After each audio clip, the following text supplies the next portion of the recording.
With us in the studio today is celebrated science fiction author Kim Stanley Robinson. You may know of him from his Mars trilogy or the Three Californias trilogy, and today he's going to be talking to us about his new novel, 2312. So tell me a little bit about 2312. Well, it's a novel set in that year, so it's 300 years in the future, and that's a long way for me to imagine, but I tried to push it out there, and so things got strange, and humanity has occupied a lot of the solar system, but at the same time, Earth is still the central problem and kind of a mess. You do a lot with terraforming in your work, and I'm wondering, do you think that geoengineering is a plausible way forward for humanity, that we could actually be doing this in 100 or 200 years? Well, yes and no. You can terraform Mars pretty obviously, given there's already a lot of water there frozen underneath the ground. And if we don't find life on Mars, and if we wanted to terraform it, that seems to be realistic possibility if you give it enough time.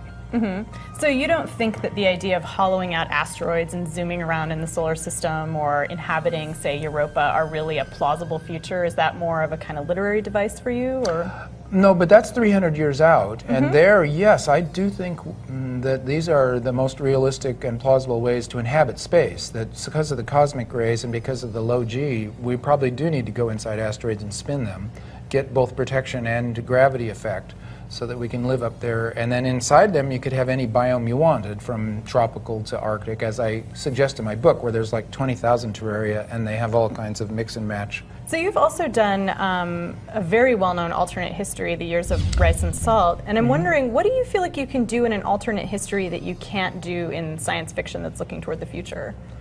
Well, that's a good question, because in a way, there's not much the alternative history can do. I think it's a weaker form than science fiction proper. In science fiction proper, you're saying, this is going to happen to all of us. It's not my dream, it's not surrealism, it's prophecy. This is coming for us. And you read science fiction going, wow, it's going to be that way for me or our children or whatever. Alternative history is saying that, well, this didn't happen, but if it had, it would have been a really interesting, cool thing. That's a much weaker statement than this is coming.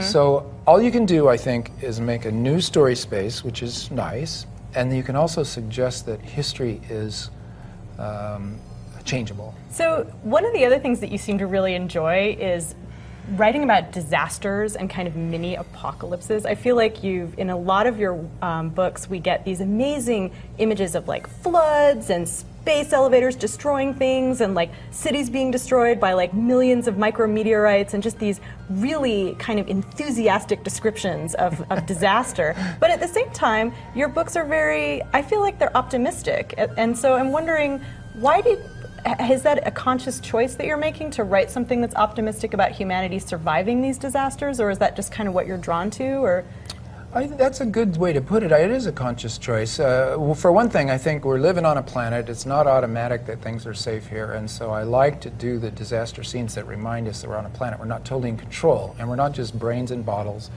and fingertips in a big old experiment, but actually interacting with a planet that can do wild things to you.